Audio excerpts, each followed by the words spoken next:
এই কী কাণ্ড দেখেছো? সকালে ঘুম থেকে উঠে দেখি হাঁসে নাকি ডিম পেড়েছে। যাই হোক, রাতের খাবারের বন্দোবস্ত হয়েই গেল। এখানে খুব সাবধানে, বাড়ির কর্তা দেখলে অবাক হবে। চোখে জল কেন? আরে বাদ দিন তো ওইসব। তারা জানে নাকি পেঁয়াজের কত রিয়াকশন।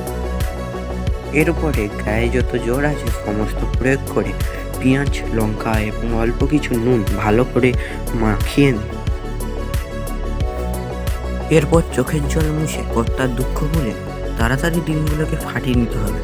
আরে কি করেছেন? যত রাগে এর উপরে বের করলে হবে না। আরে আস্তে আস্তে। ৩ ভাইকে ফাটিয়ে নেওয়ার পর অল্প একটু নুন, পেঁয়াজ দিয়ে যে মিশ্রণটা করেছিলাম সেটার উপরে একে একে ছেড়ে দিলাম, দিয়ে সমস্তকে একটি চামচের সাহায্যে ফেটিয়ে নিলাম। আরে ধুর মশাই, আমি চামচ দিয়ে করছি বলে আপনিও চলে গেছেন চামচ খুঁজতে? না না, চামচ দিয়ে না করলেও হয়।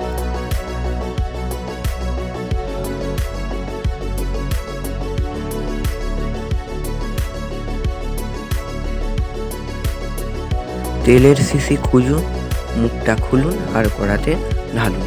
আর না না, সবটা নেই, সামান্য পরিমাণ। এরপর সেই চোখের জলের মিশ্রণ, অর্থাৎ ৩ ভাইকে ফাটিয়ে যে মিশ্রণটি তৈরি হয়েছিল সেই মিশ্রণটিকে ঢেলে দিন কড়াই, আর ও পিঠটা হালকা করে গরম হওয়ার জন্য রেখে দিন। দেখুন, গরম হয়ে যাওয়ার পর আমি এই পিঠটা ভাজার জন্য নিয়ে নিয়েছি। এই পিঠ অপিঠ দু পিঠে উল্টিয়ে ভেজে নেওয়ার পরে আমাদের অমলেট তৈরি। এইরকম আরও ভিডিও পেতে চ্যানেলটাকে সাবস্ক্রাইব করবে। Bye bye.